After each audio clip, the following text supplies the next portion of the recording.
मी बोरकर गुरुजी, विश्व ज्योतिषाचार्य, ब्रह्मांड ज्योतिष कार्यालय, मुक्काम पोस्ट रावेर, जिल्हा जळगाव, महाराष्ट्र 425508 हा पिनकोड नंबर। माझा मोबाईल नंबर आहे 9850015558।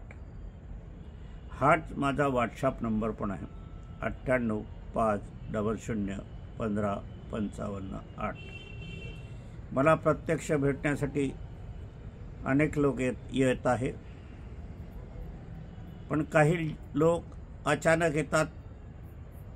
आता मी मध्ये व्हिडिओ मार्फत किंवा मध्ये सांगितलं होतं की मी 5-7 दिवस नाही आहे, ते त्याला परत जावं लागलं। काही नाशिकहून आले, ते चाळीसगावहून आलेले होते, बारामतीहून आले आणि 2 जण गाणगापूरहून आले होते, त्यांना परत जावं लागलं। म्हणून येताना आपण मोबाईल करूनच यावं। एक दिवस अगोदर मोबाईल करावा की उद्या तुम्ही आहे का म्हणून, परंतु निघताना पण मोबाईल करावा। काही जण काय करतात की अगोदर मोबाईल करतात एक दिवस अगोदर आणि येत नाही, त्यांना काहीतरी कामकाज असते, परंतु आम्ही येत नाही म्हणून फोन करत नाही, मग यासाठी मी अडकून पडतो। म्हणून मी असं ठरवलं आहे की जे निघताना फोन मला करतील त्या दिवशी मी हजर राहण्याचा प्रयत्न करेन। मला काही नाही आहे, तुम्हाला त्रास होईल, तुम्हाला परत जावं लागेल, भेट होणार नाही, हे लक्षात घ्या। तुम्ही फार दुरून येतात। दुरून येत असताना जे बारामतीचे लोक होते ते बऱ्हाणपूरला लॉजमध्ये थांबले आणि आज आले। 6 दिवस त्यांना थांबावं लागलं। कामही तसं तातडीचं होतं, पुन्हा जा पुन्हा या। म्हणून मी सर्वांना सांगतो की आपण अगोदर मोबाईल करा। यंत्रसिद्धी ज्यांची श्रद्धा असेल त्यांनीच मागवावी। यंत्रसिद्धी काच फ्रेम करावीच लागेल, इतरत्र अशी लावता येणार नाही, लॅमिनेशन मुळीच चालणार नाही। परभाग्यम लक्ष्मी कवच आणि सर्व कार्यसिद्धी यंत्र हे 2 आहे। दिशा कुठल्याही लावा, केव्हाही लावा, अभिमंत्रित करून दिलेली असल्याने आपल्याला त्याला सिद्ध करण्याची गरज नाही। मात्र ही अंधारात लावू नका, सर्वांना दिसेल अशी लावा। घरामध्ये, हॉलमध्ये लावा, ज्वेलरच्या शॉपमध्ये लावा, शाळेमध्ये लावा, वर्गामध्ये लावा, दवाखान्यात लावा, मेडिकलच्या दुकानात लावा, किराणा दुकानात लावा, सलूनमध्ये लावा, ब्युटी पार्लरमध्ये लावा, कपड्याच्या दुकानात लावा, रेस्टॉरंटमध्ये लावा, खानावळमध्ये लावा, कारण याचा प्रभाव सर्वांवर पडला पाहिजे हा हेतू आहे। आणि येणारी संपत्ती ही अशुद्ध स्वरूपाची सुद्धा असू शकते। एखाद्या रस्त्यात पडलेली, एखाद्या उकिरड्यावर पडलेली, एखाद घाणीत पडलेली कोणीतरी उचलते आणि आपल्याला देते। काही अशुभत्वाची असते, म्हणून ती शुद्ध व्हावी हा त्याचा भाव असतो। ही संपत्ती अशीच जर घरात गेली, संसारात वापरली तर त्याचे दोष होतात। म्हणून ते दोष होऊ नये म्हणून पहिल्या हॉलमध्ये आपल्या व्यवसायाच्या जागी लावणं आवश्यक आहे। देवघरात लावून उपयोग होत नाही। काच फ्रेम याच्यासाठी करायचे की त्याला स्फटिकाचं रूप प्राप्त होते आणि ते लवकर जलद प्रभावित होतात आणि यंत्राला टोक नजर बाधा लागत नाही। असो, आजचा कार्याचा विषय ज्योतिषशास्त्रीय आहे। गुढीपाडवा येत आहे। आज 26 मार्च 2026 आहे। 26 मार्च 2026 असताना आज बुधवार आहे। बुधवारी कार्यालय बंद असते, परंतु तुमचा स्नेहबंध, ऋणानुबंध असल्याकारणाने आज टेरेसवर आलेलो आहे। 6 जिने चढावे लागतात। आता बहुतांशी 8:45 रात्रीचे झालेले आहे। 26 मार्च 2025 गुढीपाडव्याचा विषय घेऊन मी येत आहे। कार्यक्रम सुरू करण्यापूर्वी माझी पत्नी स्वर्गीय सौ निर्मलाबाई बोरकर यांना अभिवादन करूया आणि आजच्या कार्याची सिद्धता करूया। आजच्या कार्यामध्ये आपल्याला जे काही इच्छा आहे, आपल्या काही समस्या आहे, लक्ष्मी टिकत नाही, लक्ष्मी येत नाही, घरात वाद होतात आपली इच्छा, वैवाहिक इच्छा स्थळं येतात, पसंत होत नाही, स्थळच येत नाही, अभ्यास करता येत नाही, मन विचलित होते, सारखं घरामध्ये आरोग्याचे प्रश्न निर्माण होतात, आजारीपणा असतो, दुःखदपणा असतो, अनेक वर्ष घराच्या भाड्यात राहतोय, स्वतःचं घर होत नाही, प्लॉट घेतलाय पण बांधकाम सुरू होत नाही, पगार तुटपुंज आहे, बदली करावी तर बदली दुसरीकडे लागत नाही नोकरी, संततीविषयीच्या समस्या आहेत, लक्ष्मीविषयीच्या समस्या आहे, आरोग्यविषयक समस्या आहे, तंटाविषयक समस्या आहे, अशा ज्या काही असतील त्याच्यासाठीची ही उपासना ही माझी नाही आहे हे लक्षात घ्या। ही उपासना आता माझी पत्नी स्वर्गीय सौ निर्मलाबाई बोरकर यांचं साहित्य मी चाळत असताना हे योगायोगाने सापडले आणि ते प्रभावित आहे, कारण त्याचे अनुभव कार्यालयात येऊन अनेकांनी सांगितलेले आहे। आणि योग असा की ते तुम्हाला आता गुढीपाडवा आहे 30 तारखेला, आज 26 तारीख आहे, त्याच्या अगोदर आपल्याला तयारी करावी लागेल। म्हणूनच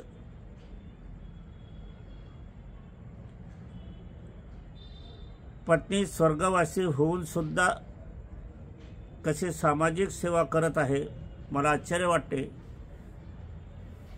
किती पवित्र होती ती, तिची जाण होती, प्रत्येक भावनेशी ती जुळलेली होती, जातीपात मानत नव्हती।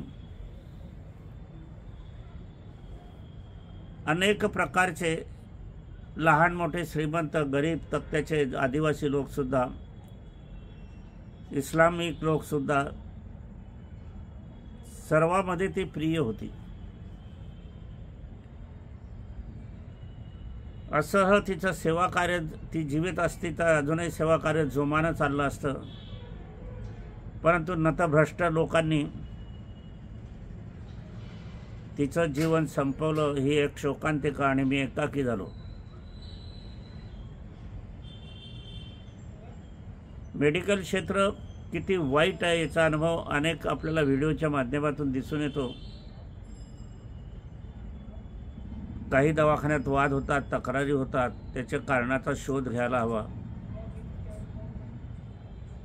यांचं सरकारीकरण व्हावं। BAMS पासून खालचे जे लहान मोठे आहे यांना स्वतंत्रता द्यावी। बाकीचे MBBS पासून जे काही पुढचे आहे यांची खाजगी प्रॅक्टिस बंद करावी। सर्व जे दवाखाने आहे सरकारीकरण करावं। इंदिरा गांधींनी बँकांचं सरकारीकरण केलं, तसंच वर्तमान मोठ्या हॉस्पिटलचं सरकारीकरण होणं गरजेचं आहे। कोणी बोलायला तयार नाही आहे। बोललं पाहिजे, आंदोलन झाली पाहिजे, सरकारजवळ आपलं म्हणणं ग्रहानं मांडलं पाहिजे। असो, आजच्या कार्याचा विषय सुरू करण्यापूर्वी पुनश्च स्वर्गीय सौ निर्मलाबाई बोरकर यांची आज्ञा घेतो आणि आजच्या कार्याला सुरुवात करतो। 30 तारखेला गुढीपाडवा आहे, नवीन वर्षारंभ आहे। नवीन वर्षारंभ 1 जानेवारीपासून होते, मार्चपासूनही होते,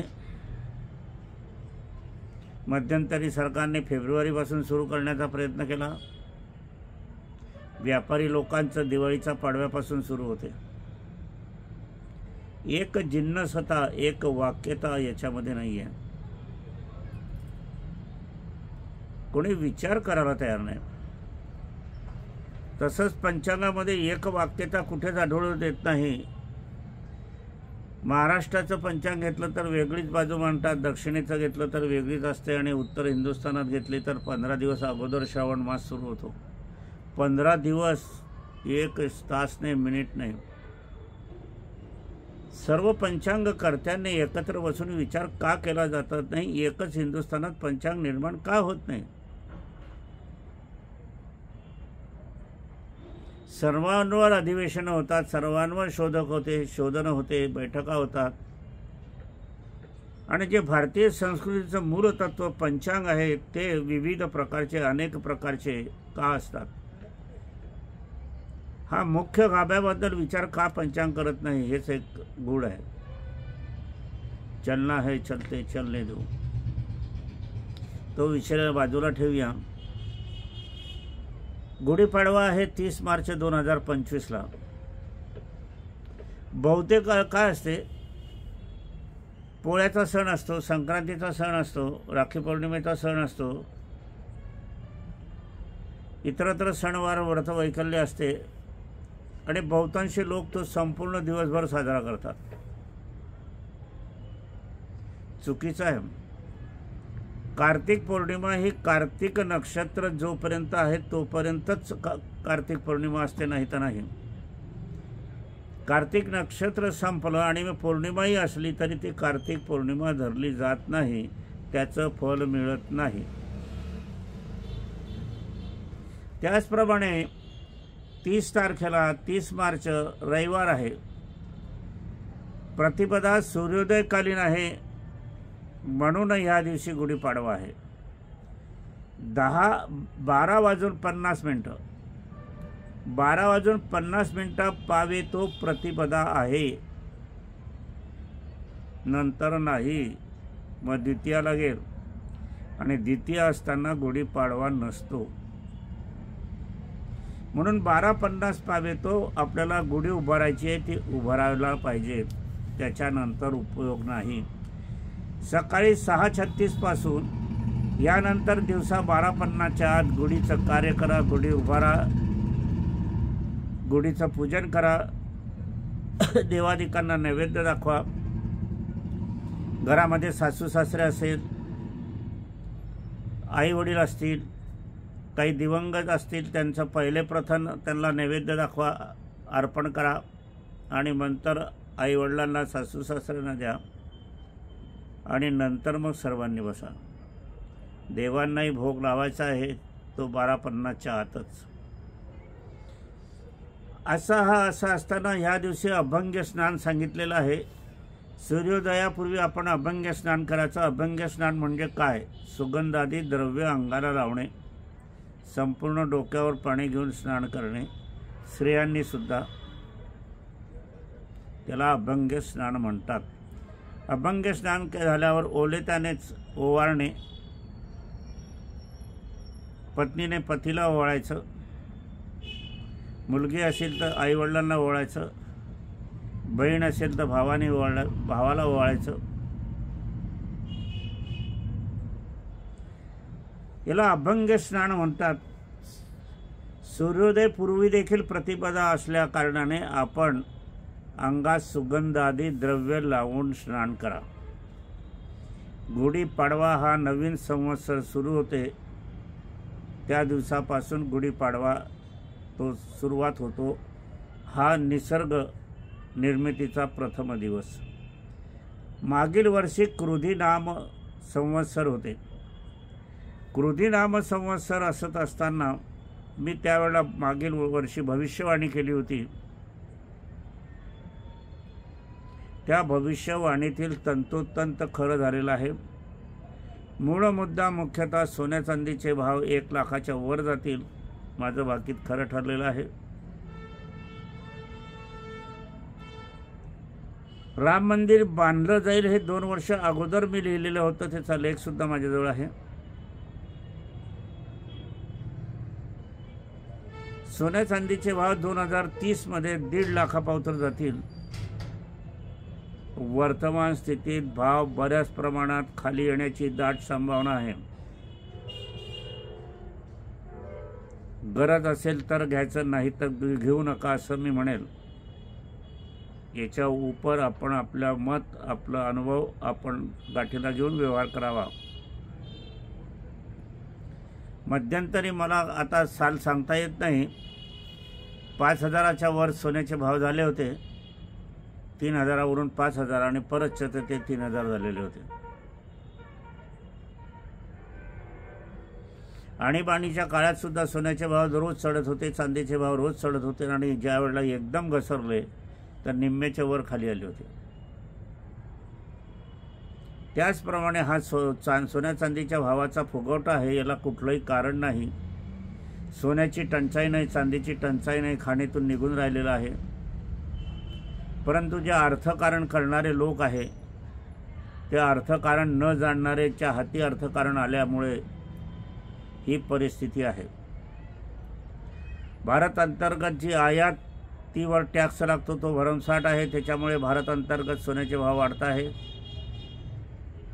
दिल्लीला विक्री झालं सोनं की त्याच्यावर जीएसटी, त्याने विकलं की पुन्हा जीएसटी, रावेरला विकलं की जीएसटी, खेड्यावर विकलं की जीएसटी, एकाच प्रकारावर अनेकदा जीएसटी. टॅक्सच्या बाबतीत सुसूत्रता नसणं हे एक भारताचं वैशिष्ट्य आहे. कारण तराजू हातात कधी घेतला नाही अशा लोकांच्या हाती अर्थकारणाची सूत्र आहे. माझं नेहमी सांगणं असते की अर्थ जेव्हा बजेट होते त्यावेळेला खालील तबक्यातले व्यापारीगण आणि मोठ्या तबक्यातले मध्यमवर्गीय व्यापारीगण यांचा समूह करून अर्थ बजेट जाहीर व्हायला पाहिजे. राजकारणी नेते मंडळींना सर्वच समजते असं मुळीचं नाही. राजकारणाला राजकारण जमते आणि ते निवडून येतात एवढं मात्र खरं. असं आपण आपल्या पुनश्च आपल्या विषयाला हात घालूया. क्रोधी नाम संवत्सराबद्दलचं माझं भविष्य खरं ठरलेलं आहे. गुढीपाडवेपासून वसुनाम संवत्सर सुरू होणार आहे. याच्यामध्ये विश्वासघातचे प्रकार राजकारणात मोठ्या प्रमाणावर होणार आहे. अनेक नागरिकाच्या खालच्या स्तरापावतर हे तर आपण सार्वजनिक म्हणतो, पण घरात सुद्धा असत्यवाणी खोटे बोलण्याचे प्रकार वाढणार आहे. मुलगा बापाशी खोटं बोलेल, सूनबाई सासूशी खोटं बोलेल, आई वडील कधीच खोटं बोलणार नाही कुठलंही संवत्सर येऊ. आणि या खोट्या बोलण्याचे परिणाम मात्र इस्लामीमध्ये सलाम अलैकुम सलाम केलं की 10 पट पुण्य जमा होते. ज्योतिषशास्त्रामध्ये 70 पट पुण्य नाही तर 70 पट घाता, सप्तर्षी म्हणून योग. मी ज्या वेळेला नाशिकला कॅन्सर रुग्णाची तपासणी किंवा भेटीगाठी घेण्याचा प्रयत्न केला त्यावेळेला पाणीही सुद्धा घरचं पिणारे, कुठलंही व्यसन नसणारे लोकांना, त्याच्यात काही स्त्रिया, काही पुरुष, काही तरुण घशाचा गळ्याचा कॅन्सर झालेला बघितलं. मी सांगितलं हे कसं झालं. डॉक्टर म्हणतात तंबाखू खाल्ल्याने कॅन्सर होतो, दारू पिल्याने लिव्हरच्या बिमाऱ्या होतात, गोड खाल्ल्याने मधुमेह होतो. यांनी तर काहीच खाल्लं नसताना मग कॅन्सर झाला कसा, हा एक माझा प्रश्न आहे. विज्ञानाला याचं उत्तर नाही. पण माझ्याकडे आहे. जे खोटं बोलतात, असत्य बोलतात, आईबापाविषयी बोलतात, सासू सासऱ्याविषयी बोलतात आणि ते माझं वाक्य, माझं निदान हे खरं ठरलं. ज्यांना कॅन्सर मी बघितला तोंडाचा, मुखाचा झालेला, वाईट पाहिलं तर रेटिनासारखे विकार डोळ्याचे होतात, अंधत्व येते. सर्व कृती, आंबा एखादं फळ हे झाडाचं प्रतीक असते. मैं जिस पेड़ से निकला हूँ वह मेरी पहचान है. जे माझे आईवडील आहे त्यांच्यामुळे मी आहे. जे माझं घराणं आहे ते आईवडिलांपासून सुरू झालेलं आहे. याच्याशी बांधिलकी राहील तर तुम्हाला जीवितावस्थेत येईल, नाहीतर मग संकटावर संकट. देव भरोसे का राम भरोसे,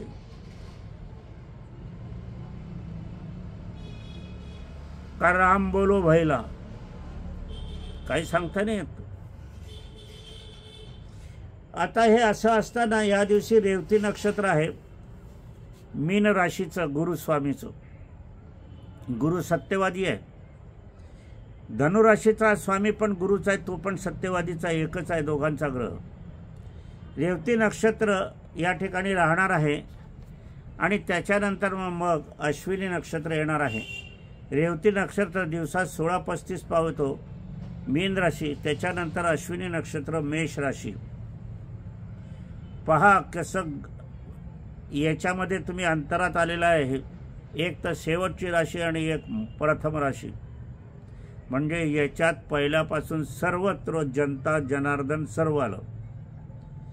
यामुळे मीन राशी संबंधित लोकांना हे संवत्सर वर्ष अधिक भाग्याचं, लाभाचं, लोभाचं जाणार आहे.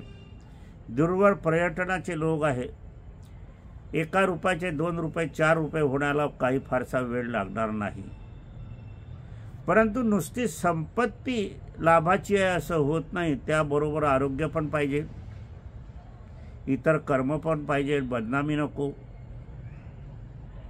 याला महत्त्व आहे. आणि हे असं असेल तर पुन्हा सत्यवादी राहणं, कारण गुरुग्रह हा प्रामाणिक ग्रह आहे. आणि या धनु आणि मीन राशी लोकांनी जर अप्रामाणिकपणा राहिला तर भोगाया जीवन आयुष्य कंठस्थ. असो, नवीन 2025 संवत्सर वर्ष अतिउत्तम ह्या मीन राशींना जाणार आहे. असा संयोग फार वर्षापूर्वी आलेला आहे. असं असताना या ठिकाणी समस्त मीन राशी आणि धनुराशीच्या यांना, धनुराशी पितृभावात आहे. आता पितृभाव जिथे आले तिथे सासू सासऱ्याचा भावही येतो. आणि हे दत्तप्रधान आहे, ब्रह्मदेव प्रधान आहे. असल्या कारणाने सासरे आणि पिता यांचे आशीर्वाद आपणास लाभणार आहे. पण कर्म असेल तर. तसेच मातृभाव, मिथुन राशी आहे मातृभावात, तो बुधस्वामी आहे, म्हणजे गणेशाचं प्रतीक. एकीकडे बुद्धी, एकीकडे दुसरीकडे विद्याचा संयोग हा फार क्वचित प्रसंगी येतो, तो ह्या वर्षी आलेला आहे. श्री गणेश योगाचा कारकग्रह, यामुळे मातृ आशीर्वाद आपल्याला मिळणार आहे. जीवित मातृ असेल, जीवित सासू असेल तर आशीर्वादाचा प्रयत्न करा, जरूर करा, सेवा करा, इच्छा पूर्ण करा. आणि स्वर्गवासी झाले असेल तर निदान त्यांचं श्राद्ध तरी करा आणि त्यांच्या श्राद्धाच्या वेळेला ज्यांना आवडणारे पदार्थ तरी करा. श्राद्धाचे सगळं कार्य आपण स्वतःच्या हाताने केलं पाहिजे, बाजारातून हॉटेलमधून नाही आणलं पाहिजे, तो दोष लागेल. आणि माझ्या ह्या वाक्याचा अनुभव जर तुम्हाला घ्यायचा असेल तर आपण इतरत्र किंवा आपण स्वतः काय असेल ते बघून घ्यावं. 76 वय झालं आहे, अनुभवांती बोलतोय.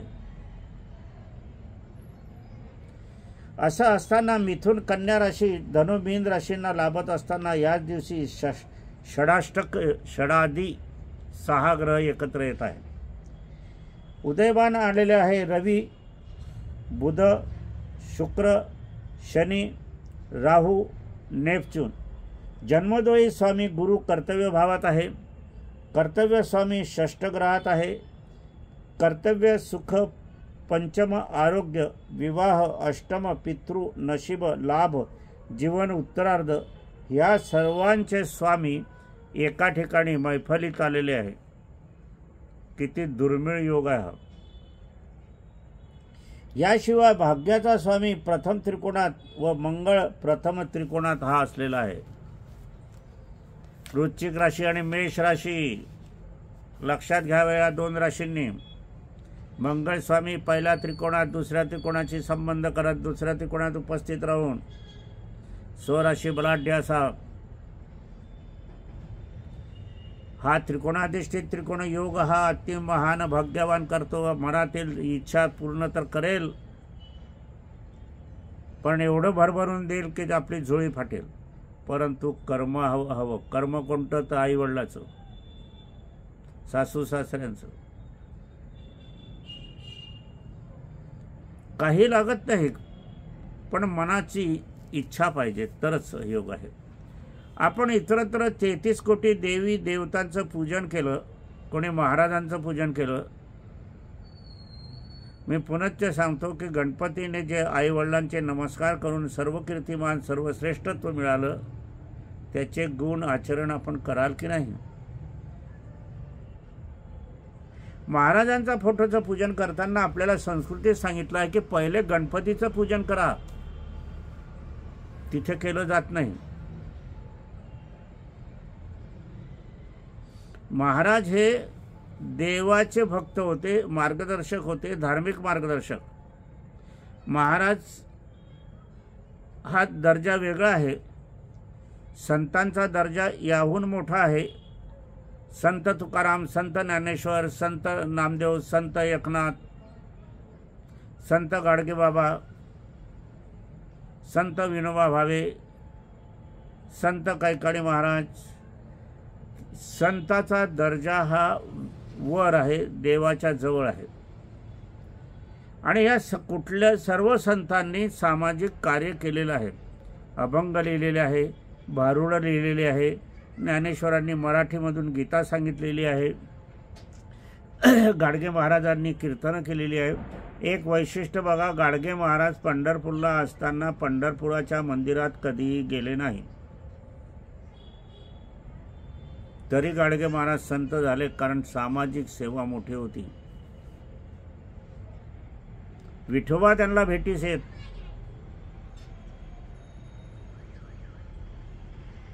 त्याच्यानंतर मग महाराजांचा दर्जा आहे. महाराज हे धार्मिक कार्य करणारे मार्गदर्शक आहेत.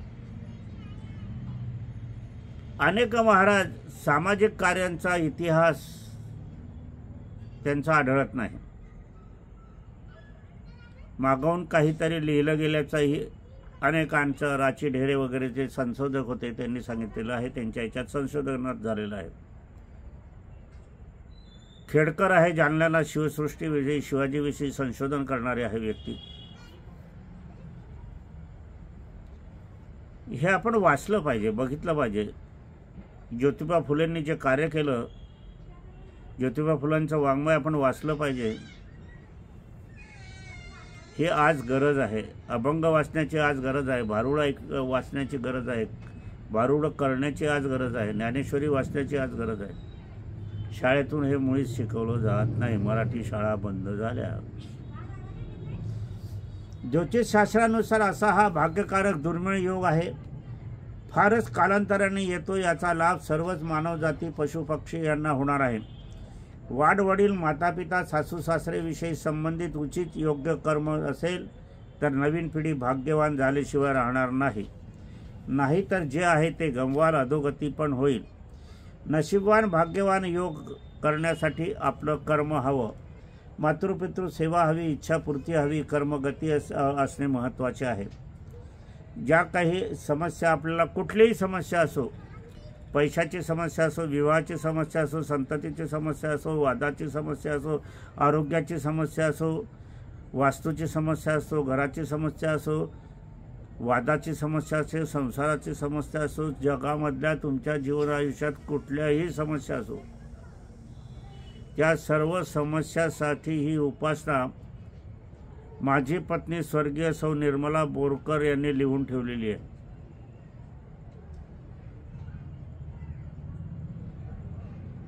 शिरपूर जैन आहे, परिहार म्हणून आहे, रेस्टॉरंट चालवतात.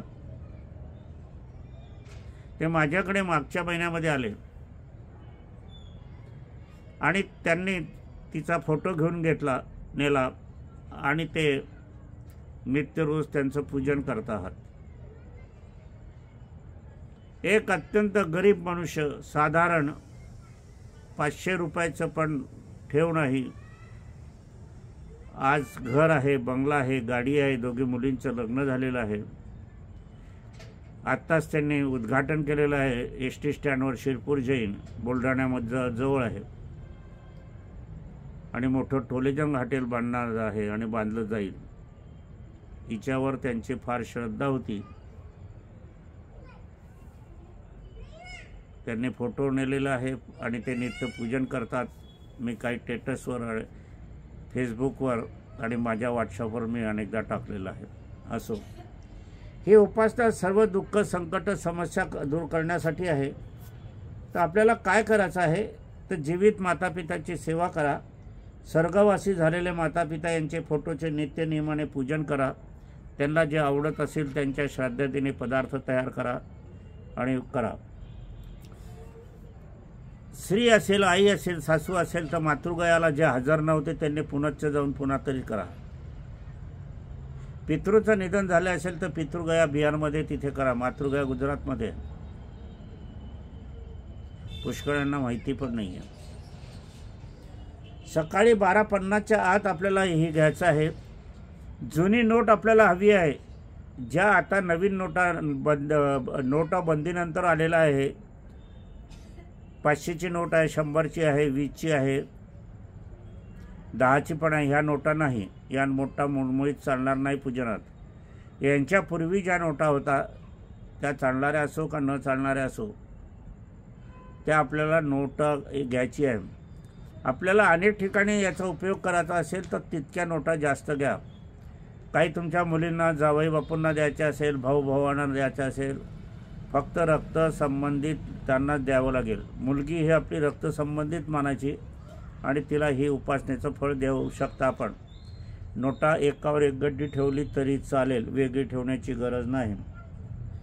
हे आपल्याला 12:50 आत करायचं आहे. तर आता लक्षात घ्या, मेष वृश्चिक राशींनी तांब्याचं पात्र घ्यायचं आहे, वृषभ तुला राशींनी चांदीचं पात्र घ्यायचं आहे, मिथुन कन्या राशींनी कासेचं पात्र घ्यायचं आहे, कर्क सिंह धनु मीन राशींनी पितळी पात्र घ्यायचं आहे, भांडं, आणि मकर कुंभ राशींनी लोखंडाचं पात्र घ्यायचं आहे.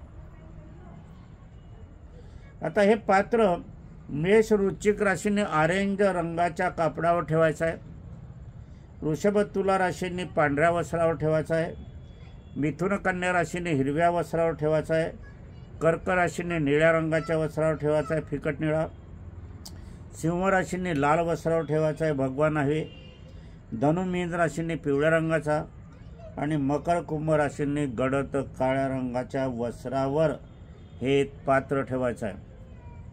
हे पात्र ठेवत असताना त्याच्यावर आपल्याला त्या नोट ठेवायचे, 2-4 ठेवायचे असेल, 8-10 ठेवायचे असेल, 100 जरी ठेवायच्या असल्या तरी ते एकावर एक ठेवू शकतात.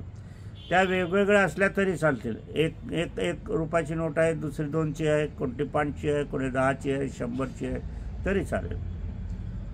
पूर्णपणे ह्या आपल्याला या ठिकाणी मेष वृश्चिक राशींनी मसुरी डाळ याच्यावर ठेवायची आणि झाकून द्यायची नोट. वृषभ तुला राशींनी तांदूळ टाकायचे आणि ती झाकून द्यायची नोट. मिथुन कन्या राशींनी अख्खे हिरवे मूग टाकायचे आणि झाकून द्यायचे. कर्क राशींनी ज्वारी टाकायची आहे, सिंह राशींनी गहू टाकायचे आहे, धनुने तूर डाळ टाकायची आणि मीन राशींनी चण्याची डाळ, हरभऱ्याची डाळ टाकायची आहे. मकर कुंभ राशींनी अख्खे उडीद काळ्या रंगाचे आपल्याला याच्यावर टाकायचे आणि पूर्ण झाकून द्यायचे. झाकून द्यायचं असताना याला आपल्याला पूजन करायचं आहे. फुलं कुठलीही असो, अगरबत्ती कुठलीही असो, धूपबत्ती लावा, फुलवाती लावा, दिवा लावा. या ठिकाणी आपण समय लावली 5 वातीची तर अत्यंत उत्कृष्ट. लांबण दिवा म्हणजे उभा, फुलवात लावली तरी चालेल, पंटी लावली तरी चालेल, अगरबत्ती कुठल्याही रंगाची. समय लावा, कापूर आरती लावा, असा हा लावा. आणि इथे कुठलाही गोड पदार्थ ठेवा. आता कुठलाही गोड पदार्थ जर जे निधन झालेली व्यक्ती जर असेल, आई असो, सासू असो, वडील असो, सासरे असो, यांचा आवडता पदार्थ तिथे शक्यतोवर ठेवावा. आणि जीवित असतील तर त्यांना जे आवडतील त्यांचाच पदार्थ ठेवावा. तो नैवेद्य दाखवावा. या पश्चात आपल्याला मंत्रजाप करायचा. हा मंत्रजाप मात्र लक्षात ठेवा, मला आठवणार नाही, स्मरणात राहणार नाही. आपण पुनश्च व्हिडिओ पाहत जावा आणि तो लिहून घ्यावा. आणि हा मंत्रजाप लिहित असताना जी नोट आपल्याला काच फ्रेम करायची आहे आणि सदैव पूजन करायचं आहे त्याच्या बाजूला लावून ठेवा. टाईप करून प्रत्येक नोटेचं तुम्ही फ्रेम करा आणि त्याच्या बाजूला न्या. नोट मात्र उलटी लावू नका. सर्व नोटा आडव्या असतात, आडव्याच आपल्याला पद्धतीनं करायचं आहे. आणि मग मंत्रजाप उभा राहणार आहे. मंत्रजाप या बाजूला लावा, मंत्रजाप या बाजूला लावा, कसाही लावा. मंत्रजाप 1 वरती लिहा, तो खाली लिहा. अपूर्ण राहिलेला वरती 2 लिहा, तो खाली लिहा. म्हणजे आपल्याला याच्यानंतर हा वाचावा हे कळेल. खाली बाण दाखवा, नाही तर आणि टोक असं दाखवा. म्हणजे आपल्याला कळेल. नमो ब्रह्मा, नमो विष्णू, नमो महादेवा, नमो नवग्रहाणाम स्वामीनाथाय, रवी राजाधिराज रविस्त मंत्रीपदे. कारण रवी राजा आहे, रवीला मंत्रीपद आहे या नवीन वर्षात.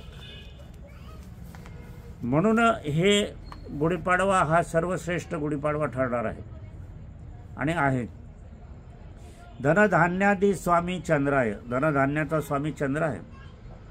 जलस्थल पाषाणे शुक्राय योगे, जल पाण्याचा कारकग्रह, औषीमौजीचा कारकग्रह शुक्र आहे. आनंद उत्साह निर्माण करण्याचा कारकग्रह शुक्र, त्याच्याकडे हे खातं यावर्षी सोपवलेलं आहे. आकाश पृथ्वी पाताळे सर्व देवानाम इष्टदेवी देवतानाम, कुलस्थ देवी कुलस्थ देवता, माता पितास्य नमो नमाय,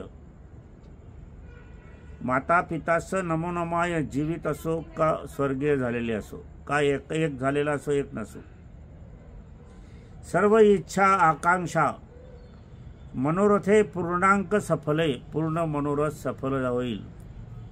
दुःख कष्ट समस्या निवारणाय, सर्व दुःख नाहीशी होतील. सुख शांती लक्ष्मी नारायण सदा प्रसन्न, आपल्या घरात सुख शांती येईल आणि लक्ष्मी नांदायला येईल, नारायण पण सोबत येणार आहे.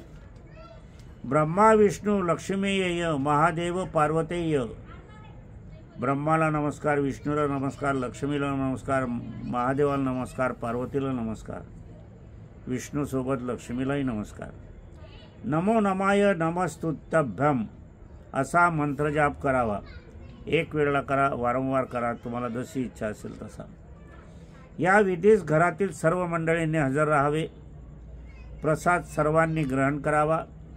सायंकाळी 6 वाजेच्या नंतर 6:51 सायंकाळीच्या आत ही नोट त्यावरील धान्य बाजूला करावं. ते धान्य आपल्याला स्वयंपाकघरात वापरायला घ्या आणि ही नोट काच फ्रेम करावी.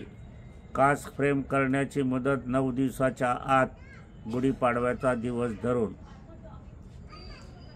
नंतर याला प्राणप्रतिष्ठा किंवा विशेष पूजन करण्याची गरज नाही. आपल्याला नित्य रोज वरतून पूजन करा, अगरबत्ती लावा. घराण्याच्या प्रथम भागात व्यवसायाच्या ठिकाणी नेहमी पूजन करा. आपण आपले अनुभव आम्हाला जरूर कळवावे. नुसता लोभ घेऊ नका, नुसता भाग्य घेऊ नका.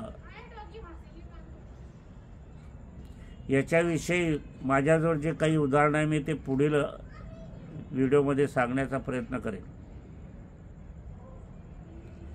जे केवळ लोभ घेतात, लाभ घेतात. आपण कुणाकडे जेवायला गेलो तर जेवण आपण लगेच बाहेर नाही यायचं, नमस्कार करायचा, छान स्वयंपाक झाला, आनंद वाटला तुमचं घर पाहून, असे 2 शब्द बोलायला पाहिजे.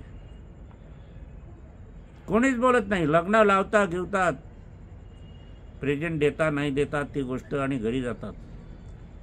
कोणी मागवून 2 कार्ड किंवा 2 ओळी काही लिहत नाही, धन्यवाद काही देत नाही, नमस्कार काही करत नाही की आम्ही जातो. ही पद्धतच बुडाली आहे. मुलगा वडिलांना विचारत नाही, सुनबाई सासूला विचारत नाही, चालली. बॅग भरून निकल पडो, कुछ भी हो, ॲक्सिडेंट हो, अपघात हो, काही हो. आम्ही आमच्या आईवडिलांना विचारल्याशिवाय बाहेर घराच्या पाऊल ठेवत नव्हतो. प्रत्येक सणावाराला आईवडिलांचा नमस्कार आमचा नित्यरोजाचा असाचाच. खोटं बोलणं आम्ही कदापिही केलेलं नाही. मतभेद आमचे होते, परंतु आज्ञा आईची वडिलांचीच होती अखेर. हे ज्या वेळेला तोडता ना त्यावेळेला मग तुमच्या जीवन आयुष्यामध्ये असे प्रसंग घडतात की ते कधीही तुमचं आयुष्य संपलं तरी दुरुस्त होणार नाही. अशा काही जखमा असतात त्या चिघळतात, त्या बरा होत नाही. गॅंग्रीन सारखा पाय कापावा लागतो. पॅरालिससारखा विकार घरात बसावं लागते, अंधत्व येते, मूकत्व येते, बधिरत्व येते, ॲक्सिडेंट होतो, अपघात होतो, काही पण होते. हे का घडते? प्रत्येकाच्या घटनेमध्ये काही कारण असते, कर्म असते, लक्षात ठेवा. असं असताना अनेक ठिकाणी नोट वेगवेगळे लावायचे आपल्याला लावायचे आहे. 2 शाप आहे, घरातही लावायचं आहे, दुकानावरही लावायचं आहे. मुलं पुण्याला शिकतात त्यांच्या खोलीतही लावायचे आहे, त्यांच्या हॉस्टेलमध्ये पण लावायचं आहे. पुढे आपल्याला 2 मुलं आहे, 2 मुली आहे, पुढे आपल्याला उपयोगात त्याला देता येईल म्हणून अगोदर करून ठेवणं, फ्रेम करून ठेवलं तेही चांगलं आहे. 2 नोटा जास्त करून ठेवल्या तरी झालं, मात्र ह्या नोटा ज्या आहे त्या रक्त संबंधितच द्यायला हव्या. मुलगी ही दुसऱ्या घराण्यात गेलेली असली तरी ती रक्त संबंधित आपली आहेच, तिला देता येईल, म्हणजे जावायला देता येईल. मामाला नाही देता येणार, काकाला देता येईल, मित्रपरिवाराला देता नाही येणार, वाटता नाही येणार. ही वाटण्याची, देण्याची, प्रेझेंट देण्याची वस्तू नाही. असं जर चुकून आपण केलं तर ते मात्र उलट गतीने कार्य होईल. हा इशारा. वेगवेगळ्या नोटा असल्या, 1ची आली, 2ची आली, 5ची आली, 10ची आली, 100ची आली, कशी असली तरी चालेल, त्याबद्दल वाद नाही. आपण करा. पुनश्च मी तुम्हाला ह्या मंत्रजाप सांगतो, तो लिहून घ्या, व्हिडिओ चालू करा आणि पुन्हा चालू करा. नमो ब्रह्मा, नमो विष्णू, नमो महादेवा, नमो नवग्रहाणां स्वामीनाथाय, नवीन संवत्सरे विश्वावसुनाम, रवि राजाधिराज रविस्त मंत्रीपदे. नवीन वर्षारंभेचं जे आहे त्याचा उल्लेख या मंत्रजापमध्ये आलेला आहे. धनधान्यादी स्वामी चंद्राय, जलस्थल पाषाणे शुक्राय योगे, आकाश पृथ्वी पाताळे, सर्व देवानां इष्टदेवी देवानां देवतानां, कुलस्थ देवी कुलस्थ देवता, माता पितास्य नमो नमाय, सर्व इच्छा आकांक्षा मनोरथे पूर्णांक सफळे, दुःख कष्ट समस्या निवारणाय, सुखशांती लक्ष्मी नारायणाय सदा प्रसन्ने, ब्रह्मा विष्णू लक्ष्मीयेय महादेव पार्वतेय नमो नमाय नमस्तुभ्यम. असा हा मंत्रजाप आहे. मंत्रजाप करत असताना स्वर्गीय सौ निर्मलाबाईंची स्मरण मला येते, आठवण येते. तिचं कार्य केवढं मोठं महान आहे हे तुम्ही समजतात. पुनश्च तिचं स्मरण करूया. स्वर्गीय सौ निर्मलाबाई बोरकर यांना अभिवादन करूया आणि आजच्या कार्याचं समापन करूया.